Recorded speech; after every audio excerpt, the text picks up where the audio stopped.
আশা করি বন্ধুরা আপনারা সবাই ভালো আছেন। ফাতেমা ইলেকট্রনিক্সের পক্ষ থেকে আপনাদের সকলকে জানাই আন্তরিক শুভেচ্ছা ও অভিনন্দন। আজকে যে মূল উদ্দেশ্য ভিডিওটা করব এটা হচ্ছে ব্ল্যাক স্কিন। ব্ল্যাক স্কিন কত প্রকার এবং কি কি সেকশন থেকে ব্ল্যাক স্কিন গুলো দেখা দেয়। তো আমরা অনেকে সিঙ্গেল কপ প্যানেলে বেশিরভাগ দেখি ব্ল্যাক স্কিন প্রবলেম হলে DC to DC IC production মোডে গেছে, আমরা কাটিং করি, কাটিং এর মাধ্যমে সমস্যাটা সমাধান করি। কিন্তু আসলে কাটিং করার পরও যদি প্রোডাকশন মোডে থাকে ডিসি টু ডিসি আইসি, তাহলে আর কি কি সেকশন গুলো আমাদের লক্ষ্য রাখতে হবে এবং ডবল কাপের প্যানেলে ব্ল্যাক স্ক্রিন দেখালে কি সমস্যা দেখা দিতে পারে। আজকে মূল বিষয়টা এটার উপরেই। তা বন্ধুরা, আমার এই চ্যানেলটিকে যারা এখনো সাবস্ক্রাইব করেনি তারা অবশ্যই চ্যানেলটিকে সাবস্ক্রাইব করবেন, লাইক করবেন, বন্ধুদের সাথে শেয়ার করবেন এবং আপনাদের মতামত সম্পর্কে অবশ্যই কমেন্ট বক্সে জানাবেন, আমি অবশ্যই রিপ্লাই দেব। আর ইতিমধ্যে যারা আমার চ্যানেলটিকে সাবস্ক্রাইব করে রাখছেন তাদেরকে জানাই অসংখ্য ধন্যবাদ। তাহলে বন্ধুরা চলুন বেশি কথা না বলে আজকের মূল ভিডিওতে ফিরে যাই।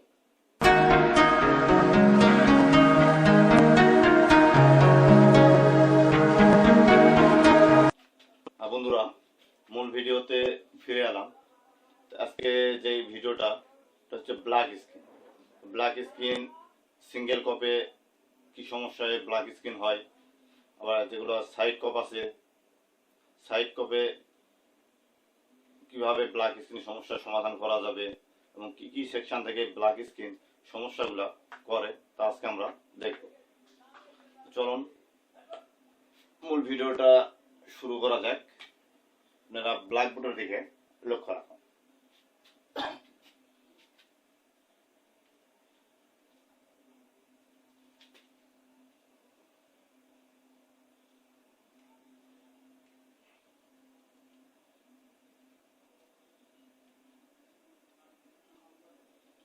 হচ্ছে প্যানেল। তো সর্বপ্রথম আমি সিঙ্গেল কপটা দিয়ে বুঝে দেব। এটা কপ আর এটা মনে করেন টিকন বোর্ড। এখানে মনে করেন ডিসি ডিসি টু ডিসি আইসি, এটা মনে করেন টিকন আইসি।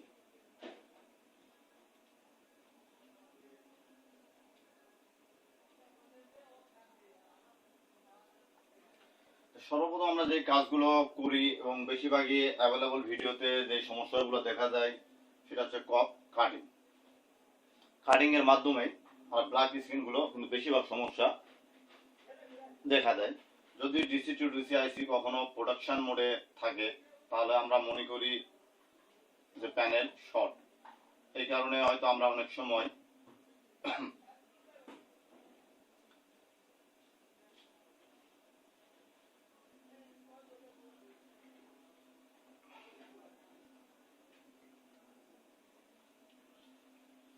এই টিকন কপে দিয়ে যে কপটা সিঙ্গেল কপ, এই কপের ভিতর দিয়ে কিন্তু আমরা কিছু ভোল্টেজ যায়, ভিজিএস, ভিজিএল, তারপরে এভিডি, আরো যে সিগন্যাল গুলো যায় টিকন আইসি থেকে আরজিবি সিগন্যাল গুলো যায়। আরজিবি সিগন্যালের সাথে বর্তমানে প্যানেলের শর্টের কোনো ইয়ে নাই। আরজিবি সিগন্যাল হলে কালারিং এর সমস্যা করবে।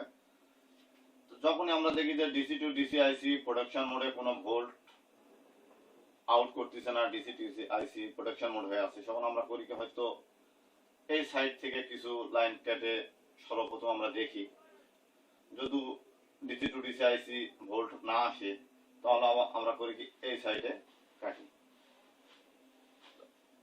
যদি এই সাইডে কেটে যদি ভোল্ট আসে তাহলে আপনার এই সাইডে কিন্তু এগুলো আবার জাম্পার করে দিতে হবে। গেল এক নম্বর সাবজেক্ট। এই লাইনগুলো দুই সাইডে লাইন কাটার পরেও যদি DC to DC IC production মোডে থাকে তাহলে আপনারা কি করবেন? আপনারা তো সব প্র্যাকটিক্যাল ভিডিও দেখেন, থিওরিক্যাল বোঝেন না দেখে এই কাজগুলো করেন। কাটার পরেও যদি DC to DC IC production মোডে থাকে তাহলে আপনি কি মনে করবেন যে টিকন আইসি খারাপ না ডিসি টু ডিসি আইসি খারাপ? হ্যাঁ, এটাই হচ্ছে প্রশ্ন।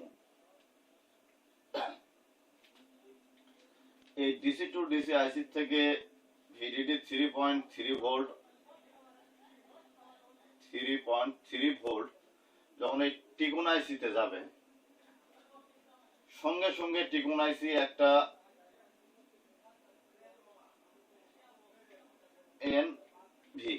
এনেবল একটা সিগন্যাল এই ডিসি টু ডিসি আইসিতে পাঠাবে। যদি এই 3.3 ভোল্ট টিকন আইসিতে পৌঁছে এবং এনেবল ভোল্টেজ যদি ডিসি টু ডিসি আইসিতে না পৌঁছে তাহলে কিন্তু DC to DC IC protection মোডে থাকবে। যখনই enable voltage DC to DC আইসিতে আসবে তখনই কিন্তু all VGL VGS ability VCOM সব ভোল্ট দেখাবে। এই এনেবল ভোল্টেজ যদি ডিসি টু ডিসি আইসিতে না আসে তাহলে কিন্তু VGL VGS VCOM ability volt কোনো ভোল্টই পাওয়া যাবে না। তাহলে এখন আমাদের থাকতে পারে এই যে এনেবল ভোল্টটা আসতেছে, এখানে কিছু রেজিস্ট্যান্স ক্যাপাসিটর একক কোম্পানি একক ভাবে সিস্টেম করে, এগুলো আমাদের চেক করতে হবে। যদি কোথাও ভোল্ট ডাউন খেয়ে থাকে বা শর্টেজ থাকে এই কারণে এনেবল ভোল্টটা নাও আসতে পারে। আবার যদি টিকন আইসি যদি সমস্যা থাকে এনেবল ভোল্টটা কিন্তু নাও আসতে পারে। আবার দেখা যাচ্ছে এনেবল ভোল্ট আমরা কত নম্বর পিনে ডিসি টু ডিসি আইসির এনেবল ভোল্ট সিগন্যালটা পাবো, তো অবশ্যই আপনি গুগলে সার্চ দিয়ে ডিসি টু ডিসি আইসির মডেল নাম্বারের ডাটা শিট যখন নামাবেন এনেবল ভোল্ট কত নম্বর পিনে ঢুকছে আপনি সেটা এনেবল পিনের এখান থেকে আপনি একটু জাম্পারটা বা রেজিস্ট্যান্স যেটা খুলে দিবেন। খুলে দেওয়ার পরে এনেবল ভোল্টটা আমার এখানে আসছে কিনা দেখতে হবে। যদি দেখা যাচ্ছে এনেবল ভোল্ট আমার আসতেছে কিন্তু ডিসি টু ডিসি আইসির ভিতরে ঢুকছে তারপরেও প্রোডাকশন মোড, তাহলে তখন আপনি মনে করবেন ডিসি টু ডিসি আইসির সমস্যা। আর যদি দেখা যাচ্ছে এনেবল ভোল্ট আমার নেই, হয়তো আবার টিকন আইসির সেটা হলে ডাটা শিট আপনার গুগল থেকে সার্চ দিবেন টিকন আইসির কত নম্বর পিনে থেকে এনেবল ভোল্টটা আউট হয়েছে, ঠিক ওই পিনে আপনারা দেখবেন যে সিগন্যালটা আছে কিনা। যদি দেখা যাচ্ছে সিগন্যাল নেই তাহলে 3.3 ভোল্ট টিকন আইসি পাইছে ঠিক কিন্তু এটা আউট করতেছে না এনেবল ভোল্টটা, তাহলে টিকন আইসির সমস্যা। এবং 3.3 ভোল্টের থেকে আরো কিছু ফ্ল্যাশ র্যাম এগুলো কিছু সিগন্যাল আছে, এটা আমি পরবর্তীতে আরেকটা ভিডিওতে দেখাবো। এই হচ্ছে মূল সমস্যা। কিন্তু প্যানেল যে শুধু ব্লাইকিং খালি কাটিং এর উপরে থাকবে তা কিন্তু না। এই ডিসি টু ডিসি আইসি যে কোনো অ্যাক্টিভ ভোল্টেজও যদি মিসিং থাকে, ভিজিএল বলেন ভিজিএস বলেন ভিডিডি বলেন ভেকম বলেন, যে ভোল্টেজ মিসিং কেন না থাকুক আপনি কিন্তু ব্ল্যাক স্ক্রিন একটা ভোল্টের কারণে। এবং এই টিকন আইসি থেকে কিছু কিছু টিকন বোর্ডে স্ক্যান্ডার আইসি দেয়, কোনটা থাকে না, একক কোম্পানি একক ভাবে করে। যেগুলো স্ক্যান্ডার আইসি থাকে সেটা টিকন আইসি থেকে এসটিভি ওই সিপিবি যে সিগন্যাল ভোল্ট গুলো আছে এগুলো যদি ভোল্টেরও মিসিং থাকে তাহলে কিন্তু আপনি ব্ল্যাক স্ক্রিন প্রবলেম হবে। শুধু এক প্র্যাকটিক্যাল ভিডিও দেখে সবাই দেখতেছেন কাটিং কাটিং কাটিং কাটিং করার পরে যদি না হয় তাহলে আপনি কোন কোন সেকশন গুলো দেখতে হবে এটা বুঝতে হবে। অবশ্যই বোঝার জন্য থিওরিক্যালি জানতে হবে। থিওরিক্যাল না জানলে আসলে প্র্যাকটিক্যাল ভিডিও দিয়ে কাজ করা কিন্তু অসম্ভব। আজকের এটাই হচ্ছে মূল ভিডিওটা এবং আমি পরবর্তীতে যেটা দেখাবো ডবল কপের যে সমস্যাটা। কপের ক্ষেত্রেও কিন্তু সেম, শুধু যেগুলো সাইড কপ থাকে সোর্স কপ এবং গেট কপ, শুধু ডবল কপের প্যানেলে বেশিরভাগ গেট কপ থাকেই। ডবল কপের যে প্যানেল গুলো সাইডে যদি গেট কপ থাকে তাহলে আপনি এই যে ভোল্ট গুলো আরজিবি সিগন্যাল প্যানেলের দুই সাইডে ঢুকবে, গামা আইসি যে সিগন্যাল গুলো সবই ঢুকবে। কিন্তু এই যে ডিসি টু ডিসি আইসি যে ভোল্ট গুলো মনে করেন এটা ভিজিএল ভোল্টটা ডবল কপের সাইড দিয়ে কিন্তু সাইডে গেট কপে থাকে। এখানে কিছু পয়েন্ট আমি দেখা নিলাম আপনাদের বোঝানোর ক্ষেত্রে। এটা মনে করেন ভিজিএল ধরলাম একটা আপনাকে বুঝা দেওয়ার ক্ষেত্রে, অত দেখলাম না। একটা ভিজিএল, একটা 3.3 ভোল্ট, একটা সিগন্যাল হলো এসটিভি, একটা ওই, একটা সিপিবি। ডবল কপের প্যানেলের ক্ষেত্রে অনেক সময় আমরা দেখছি, বেশিরভাগ দেখা যায় এই যে ডবল কপের যে সিগন্যাল গুলো ঢোকে ভিজিএল এবং ভিজিএস, ডবল কপের সিগন্যাল কিন্তু এক সাইড দিয়ে ঢুকবে, এক সাইড দিয়ে কিন্তু ঢুকবে, যে মানে ভিজিএল, ভিজিএস, ভিডিডি এই সিগন্যাল গুলো কিন্তু ওই এসটিভি এগুলো সিগন্যাল কিন্তু সাইড দিয়ে ঢুকে গেট কপে। এই গেট কপে অনেক সময় আমরা দেখছি ভিজিএল এবং ভিজিএস পাশাপাশি থাকার কারণে অনেক সময় দেখা যায় কপের এখানে ফায়ারিং করছে, ফায়ারিংটাই বেশি করে থাকে। অনেকে বুঝতে পারে না ফায়ারিংটা খুবই আসলে মাইক্রোস্কোপ ছাড়া সহজে বোঝা যায় না, তো মাইক্রোস্কোপ অবশ্যই ব্যবহার করতে হবে। যদি এখন ভিজিএল এবং ভিজিএস পাশাপাশি কোনো শর্ট হয়ে পুরো আছে, কপটা একটু পুড়ে গেছে, তাহলে ওখানে জায়গাটা আপনার অবশ্যই ক্লিন করে পরিষ্কার করতে হবে। পরিষ্কার করার পরে দেখতে হবে, তারপরে দেখতে হবে আপনি কি সিগন্যাল এখানে পুষতেছে না, ভিজিএল, ভিজিএস না ভিকম না ভিডিডি, যে সিগন্যালটি এখানে না পুষুক সেটা আপনি টেস্ট পয়েন্টের এখান থেকে একটি জাম্পারের মাধ্যমে করতে হবে। আপনি যদি ভিজিএল বা ভিজিএস কিন্তু শর্ট হয়, সেটা হলো আপনি একটি বোর্ডের সাইড থেকে আপনি শর্টকাটে জাম্পারটা করতে পারবেন। জাম্পার করলে কিন্তু সমস্যাটা সমাধান। ঠিক এই দুই কপের ভিতর দিয়ে যেমন সিঙ্গেল কপে শুধু ওই গেট কপে যেটা সাইড কপ থাকে, এটার সাইড দিয়ে ভোল্টটা গেট কপে ঢুকানো হয়। এটা হচ্ছে মূল সমস্যা। এবং একই সমস্যায় ডিসি টু ডিসি আইসি কিন্তু প্রোটেকশন থাকতে পারে, ওই একই এনেবল ভোল্টও যদি মিসিং থাকে একই। সিঙ্গেল কপ এবং ডবল কপ বলতে আসলে কাজটা পুরো সেমি, কিন্তু একটু থিওরিক্যাল বুঝলে কিছু না। পরবর্তী আমি দেখবো কিছু গ্লাস কপ আছে, এই গ্লাস কপও জাম্পার আমি অনেক এলইডিতে করছি, তা কিভাবে জাম্পারটা করলাম এটার বিষয়ে আমি আপনাদেরকে জানাবো। অবশ্য নেক্সট একটা ভিডিওতে বলবো জাম্পার করার সিস্টেম আছে। হ্যাঁ, গ্লাসে আয়রন সোল্ডারিং লাগানো যায় না, তার পরিবর্তে আমরা কি সিস্টেমে কাজটা করতে পারি এটা আমি দেখাবো এক সময়। মেন হইতেছে এটাই, যদি ভিজুয়াল শর্ট হয় তাহলে আপনি জাম্পার করে এখান থেকেও দিতে পারবেন, যদি ভিজুয়াল শর্ট হয় তাহলে জাম্পার করে এখানেও দিতে হয়। কিন্তু যদি কখনো দেখেন সাইড করবে দুই লাইন এক জায়গায় ফায়ারিং করছে, ভিজুয়াল এবং ভিজুয়ালটাই বেশিরভাগ মানে শতকরা 90%ই করে। অনেক সময় এটা শর্টের কারণে পাশাপাশি যে লাইনগুলো ওগুলো অনেক সময় পুড়ে যায় কপে। তো যে সিগন্যালগুলো মিসিং পাবেন আপনারা এখান থেকে টেস্ট পয়েন্ট থেকে জাম্পার করে দিতে পারবেন।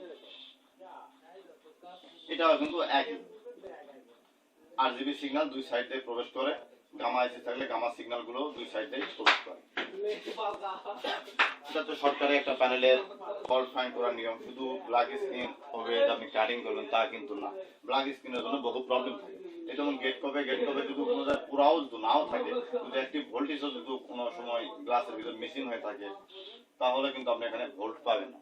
তারপর আরেকটা ব্যাপার, অনেক সময় আমরা দেখছি অনেক টেকনিশিয়ানের যে কাজটা ভুল করে, আসলে এই কাজটা করাতে অনেক সময় প্যানেলের কিন্তু ক্ষতি হয়।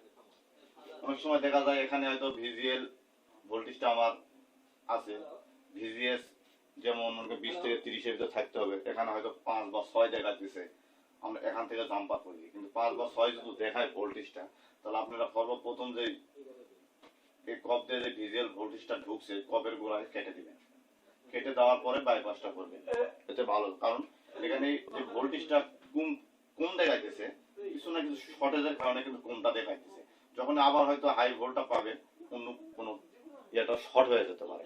এজন্য এখান থেকে আই কেটে তারপরে এখানে আপনারা জাম্পারটা করবেন। আসলে কাজ বুঝলে খুবই সহজ, কিন্তু কাজ প্র্যাকটিক্যাল দেখলে কিন্তু কাজটা করা অত সহজ না। কারণ প্র্যাকটিক্যালে একই সমস্যা একই সিম্পটম বহু জায়গা থেকে হতে পারে। কিন্তু আপনি এখন দেখতেছেন প্রোডাকশন মোডে আছে, আমি দুই সাইডে কপ কাটছি কিন্তু আসতেছে না, হয়তো কাস্টমারকে বলতেছে আমাদের প্যানেল সমস্যা, প্যানেল হবে না, তা কিন্তু না, প্রোডাকশন কিন্তু অনেক জায়গা থেকে করতে পারে, এটা আগে বুঝতে হবে। তো বন্ধুরা আজকের মূল ভিডিও এটুকুই। যাওয়ার আগে একটি কথা বলতে চাই, কিন্তু ফাতেমা ইলেকট্রনিক্স থেকে প্রশিক্ষণ নিতে চান এলইডি এলসিডির উপরে, অবশ্যই স্ক্রিনের নাম্বারে যোগাযোগ করবেন। এখানে এলসিডি এলইডি অল কাজ শেখানো হয়। এবং যদি কারা মোবাইল টেকনিশিয়ান হয়ে থাকে বা সিআইটিভি কাজ জানেন, এলইডির কাজ বোঝেন না, তাদের জন্য এখানে সর্বোচ্চ 1 মাসের ভিতর অল কাজ শেখানো হয়। এবং একেবারে নতুন যারা ইলেকট্রনিক্সের চিন্তা ভাবনা করছে, অনেক ইউটিউবে ভিডিও দেখেন, চিন্তা করছেন একটি ইলেকট্রনিক্সের কাজ শিখে একটি নিজেকে প্রতিষ্ঠিত করবো, তাদের জন্য অল ইলেকট্রনিক্সের কাজ, টিভি সহ অল ফ্যান ট্যান এভরিথিং যা বলা হয়, তারা যদি কাজ শিখতে চান তাহলে স্ক্রিন নাম্বার যোগাযোগ করবে। এবং তাদের জন্য 2 মাসের ভিতর অল কাজ শেখানো হবে। এবং 2 মাসের ভিতর যদি সে যদি না বুঝতে পারে তাহলে তার জন্য আমার তরফ থেকে, তার জন্য আমার পক্ষে থেকে 1 মাস ফ্রি সার্ভিস ব্যবস্থা আছে। তো বন্ধুরা, আজকের ভিডিও এখানে শেষ করবো। তো যাওয়ার আগে একটি অনুরোধ আপনাদের কাছে, আমার এই চ্যানেলটিকে যারা এখনো সাবস্ক্রাইব করেনি অবশ্যই চ্যানেলটিকে সাবস্ক্রাইব করে রাখবেন, পাশের বেল আইকনটি অল করে রাখবেন, যাতে নিত্য নতুন ভিডিও ছাড়া মাত্র সর্বপ্রথম আপনি দেখতে পান। আর ইতিমধ্যে যারা আমার চ্যানেলটিকে সাবস্ক্রাইব করে রাখছেন তাদেরকে জানাই অসংখ্য ধন্যবাদ। সবাই ভালো থাকবেন, সুস্থ থাকবেন। আল্লাহ হাফেজ।